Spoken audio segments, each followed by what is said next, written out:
എന്നാൽ പിന്നെ തുടങ്ങിയല്ലേ എന്ന ഫ്രണ്ടിൻ്റെ ഒരൊറ്റ ചോദ്യത്തിൽ നിന്ന് തുടങ്ങിയതാണ് ഈ നടത്തം. അങ്ങനെ നടന്ന് എൻ്റെ ഒരുപാട് കാലത്തെ ഒരാഗ്രഹത്തിലേക്ക് ഞാൻ നടന്ന് കയറുവാണ്. കുറേ കാലമായിട്ട് വിചാരിക്കുകയാണ് എന്തെങ്കിലുമൊക്കെ സ്റ്റാർട്ട് ചെയ്യണമെന്ന്. എന്നാൽ പിന്നെ അതെനിക്ക് ഏറ്റവും ഇഷ്ടമുള്ള സാധനം തന്നെ ആയിക്കോട്ടെ എന്ന് വിചാരിച്ചു.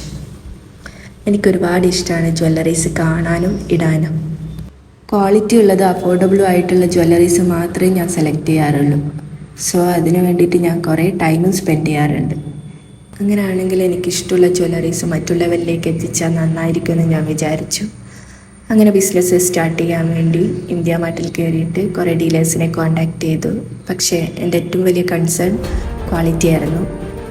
അതുകൊണ്ട് ഓരോന്നും ഹാൻഡ് പിക്ക് ചെയ്യേണ്ട ആവശ്യമുണ്ടായിരുന്നു. അങ്ങനെ ഞാൻ എൻ്റെ കണ്ടുപിടിച്ച ഡീലേഴ്സിൻ്റെ അടുത്തെത്തി അവിടെ നിന്ന് ഓരോ പ്രൊഡക്ട്സ് എടുത്ത് നോക്കി.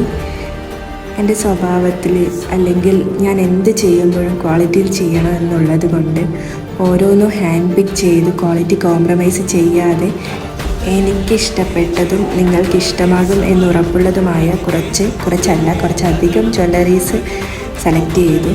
അതിനിടയിൽ ഫാമിലി, മദർഹുഡ് റെസ്പോൺസിബിലിറ്റി, കുട്ടിയെ നോക്കാൻ ഒത്തിരി തവണ അങ്ങോട്ടും ഇങ്ങോട്ടും ഓടി.